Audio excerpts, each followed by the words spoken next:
بسم الله الرحمن الرحيم الحمد لله رب العالمين والعاقبة للمتقين ولا عدوان إلا على الظالمين واشهد أن لا إله إلا الله وحده لا شريك له واشهد أن محمدا عبده ورسوله صلى اللهم على سيدنا محمد وعلى آله وأصحابه أجمعين أما بعد السلام عليكم ورحمة الله وبركاته وقهرين وحانو مهد علنيا الله سبحانه وتعالى إنكو قلضي nabadda midnimada barwaaqada iyo baraaraha waxaan ku boorinayaa shacabweynaha reer Puntland ee nabadda iyo wadajirka jecel inaad ilaashataan nabadiina isla markaana aad si buuxda ula shaqeysaan laamaha amniga ee ku hawlan arrimaha amniga marka xigta waxaan hambalyadeeran u dirayaa dhammaan xildhibaanada cusub ee baarlamaanka dowladda Puntland iyo xildhibaanadii hore ee uga midka ahaa xildhibaanada oo dib u hantay ka mid noqoshada baarlamaanka dowladda Puntland ee cusub waxaan ilaahay ka baryayaa in uu nagu asturo inoona fududeeyo mas'uuliyadda qaran ee leeno igmaday aniga oo tixgelinaya qadarin iyo mudnaan gaar ahna siinaya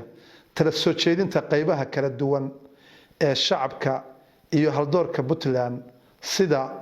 isimada علماء الدينك ganacsatada dhalinyarada haweenka aqoon-yahanka siyaasiyiinta iyo xildhibaanada golaha baarlamaanka dowladda Puntland waxaan rabaa in aan halkan ka cadeeyo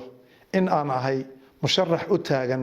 xilka gudoomiyaha golaha baarlamaanka dowladda Puntland waxaa la joogaa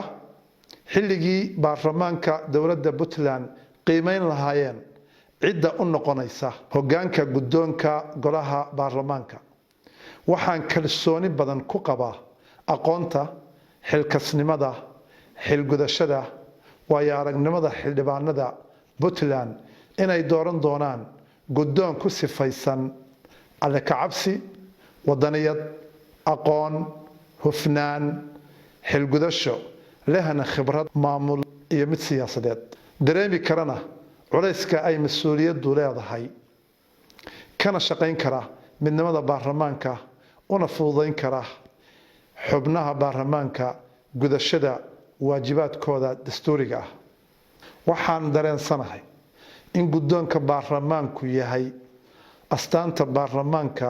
iyo muraayadda laga eegayo baarlamaanka dowladda Puntland wabillahi tawfiiq wassalaamu calaykum waraxmatullaahi wabarakaatuh